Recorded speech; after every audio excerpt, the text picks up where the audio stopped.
Est-ce que la respiration nasale te permet vraiment d'améliorer tes performances lors d'un effort type course à pied ou vélo? C'est ce qu'on va voir ensemble dans cette vidéo. Je vais commencer avec une question que j'ai reçue de la part d'un des auditeurs de la chaîne qui nous dit: Salut Sean, sur Home Trainer, quand je passe d'une respiration par la bouche à une respiration par le nez en gardant les mêmes rythmes de pédalage, ma fréquence cardiaque baisse de 3 à 4 pulsations par minute.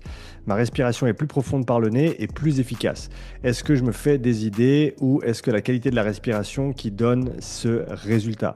Donc ça, c'est quelque chose qu'on voit couramment quand tu ralentis ta respiration et que tu respires par le nez. On voit en général une baisse de la fréquence cardiaque à l'effort. Ça a à faire en partie avec l'état de ton système nerveux. C'est-à-dire que si tu ralentis ta respiration, tu vas forcément avoir un impact positif sur la branche dite parasympathique de ton système nerveux. C'est celle qui t'aide à te calmer, alors qu'une respiration rapide est en général associée à un effort intense et à une activation orthosympathique ou sympathique plus importante, donc une réponse de stress plus importante.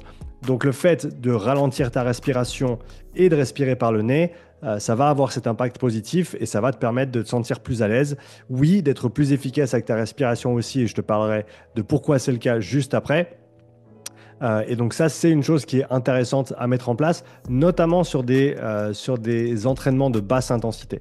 Là, c'est un exemple très très flagrant et qui tient absolument la route. Maintenant, pourquoi est-ce que le fait de respirer plus profondément, c'est bénéfique? Alors, on pourrait donner l'argument que tu peux respirer profondément par la bouche, et c'est vrai, tu peux le faire, mais c'est vrai que par le nez, tu as un petit peu plus de feedback sur ce que tu ressens, et moi je trouve en tout cas que ça aide de respirer par le nez, ça conscientise un petit peu plus le mouvement de respiration, et ça c'est une bonne chose. Et donc le fait de respirer profondément, c'est bénéfique pour, à mon avis, en tout cas trois raisons. Trois raisons. La première étant que on va réduire l'espace mort qui existe. L'espace mort, c'est quoi? C'est l'espace mort. Alors, il y a deux espaces morts techniquement. Il y a l'espace mort anatomique, l'espace mort physiologique. L'espace mort anatomique, c'est essentiellement 150 millilitres d'air, donc une petite tasse à café qui doit être ventilé, de l'air que tu dois bouger, mais que tu ne peux pas utiliser directement dans tes poumons parce que ça reste dans tes voies respiratoires. Et forcément, si tu respires 10 fois par minute ou 30 fois par minute, eh ben, le volume total que tu as, entre guillemets, gaspillé ou que tu n'as pas pu utiliser de manière effective va être 3 fois plus important si tu as une fréquence respiratoire plus élevée. Donc si on baisse la fréquence respiratoire et qu'on augmente le volume, on va avoir cet effet positif d'économiser en fait de l'air dans ce sens-là et d'être plus efficient avec notre respiration. Un autre paramètre, c'est, comme je l'ai dit avant, l'espace mort physiologique. L'espace mort physiologique, c'est un phénomène qui nous dit que dans les poumons, le sang va principalement vers le bas du poumon parce que gravité forcément et parce que la densité capillaire au niveau les capillaires pulmonaires sont plus denses en bas des poumons qu'en haut. Alors que si tu prends une petite respiration, on va avoir l'air qui reste plutôt sur le haut des poumons alors qu'on veut le maximum de transfert et d'échange qui va se faire sur le bas des poumons.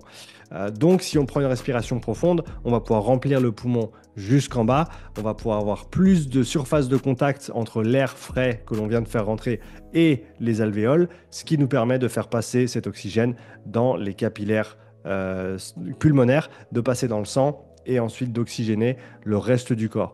Donc ça, il y avait la première, la deuxième. Et la troisième, je l'ai cité tout à l'heure, c'est en lien avec le fait de sentir que l'effort est plus facile. Parce que tu respires plus lentement, tu auras l'impression aussi que ton effort est plus facile. Et on se rappelle que ta perception, c'est ta réalité. Et donc si tu perçois que l'effort est plus facile, l'effort est plus facile, c'est comme ça, c'est aussi simple que ça. Donc 3 bonnes raisons de respirer profondément. Et pourquoi le faire par le nez? Alors, il y a plusieurs avantages à respirer par le nez, et ça a bien été documenté. On sait que respirer par le nez, ça permet de réchauffer un petit peu l'air, de se débarrasser de certaines molécules qui peuvent être entre guillemets contaminantes au niveau des poumons. Donc c'est un filtre en fait, le nez, et toute la cavité nasale supérieure est un vrai filtre à air, et ça c'est bénéfique quand on parle du fait de respirer. On sait qu'il y a aussi de l'oxyde nitrique qui est sécrété lorsque tu respires par le nez, qui est un bronchodilatateur, ce qui fait que en gros ça va ouvrir les bronches et te permettre d'avoir on va dire, les tuyaux qui sont un petit peu plus ouverts. Cela dit, en tout cas d'après les trouvailles scientifiques que j'ai pu trouver jusqu'ici, ça n'a pas nécessairement un effet quelconque sur les performances. C'est-à-dire qu'en termes de consommation d'oxygène en tant que tel, l'oxyde nitrique ne va pas avoir une influence directe sur ce phénomène-là, et je t'expliquerai mon hypothèse pourquoi juste après, mais ça reste positif de ce point de vue-là de respirer par le nez. Je l'ai dit avant, ça permet de conscientiser aussi le mouvement de la respiration, mais c'est vrai que c'est une cavité c'est une conduite qui est plus petite que celle de la bouche. Donc, autant c'est pertinent à mon avis de respirer par le nez lorsque tu es à basse intensité, sur un effort facile. C'est bénéfique de respirer par le nez le reste de la journée. Si tu n'es pas en train de manger, si tu n'es pas en train de parler, idéalement, tu devrais être en respiration nasale. Donc la majorité de la journée, tu vas respirer par le nez. Mais après, forcément, quand tu te retrouves sur un effort à haute intensité, là, ça devient un petit peu plus problématique, simplement parce qu'il faut bouger plus d'air, tu as plus de CO2 qui s'accumule, tu as besoin de le dégager. Et quand tu commences à respirer par le nez à ce moment-là, en fait, tu te limites dans la quantité d'air que tu peux bouger. Et certes, on peut se forcer à respirer par le nez avec des volumes importants, mais ça reste moins efficace et plus contraignant que si tu respires par la bouche. Donc, mon point de vue là-dessus, c'est qu'au niveau respiration nasale, on veut la favoriser tout le temps, sauf quand tu fais un effort intense qui va nécessiter une ventilation importante. À ce moment-là, on veut respirer par la bouche. Je vais passer sur une deuxième question que j'avais reçue de Stéphane. Je vais juste lire la première partie, celle qui nous concerne.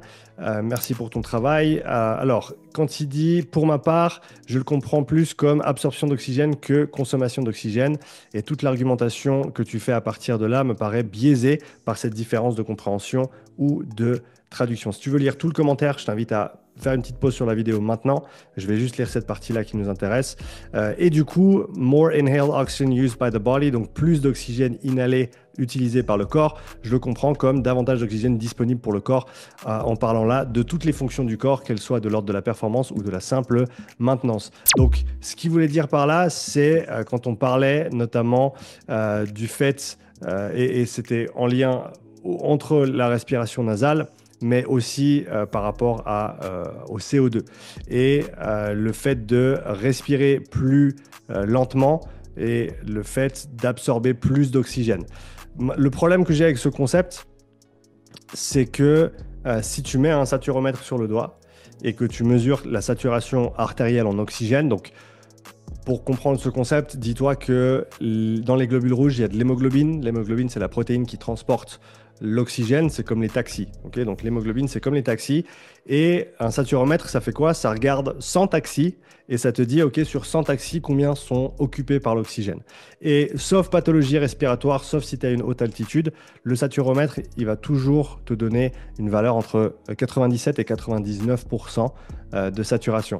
Donc, c'est-à-dire que même dans un état normal, sans faire quoi que ce soit comme manipulation de respiration, que ce soit respiration nasale ou respiration lente et contrôlée pour augmenter la teneur en CO2 et améliorer certains paramètres d'extraction de l'oxygène, ça ne va pas avoir d'influence là-dessus en fait, parce que tu peux pas mettre plus, tu peux pas saturer le sang plus que 99%, voire peut-être 100% dans certains cas, mais dans tous les cas, ça fera pas vraiment de différence, surtout que tu as donc 99% disons du sang artériel qui est saturé en oxygène.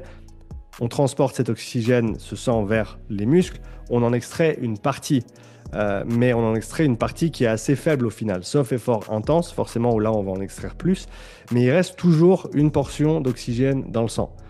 D'ailleurs, si tu mesures ça avec un masque, tu peux te dire qu'il y a 21% d'oxygène dans l'air et que quand tu mets un masque de VO2 et que tu fais un effort physique, eh ben, tu vas expirer à peu près 17% d'oxygène.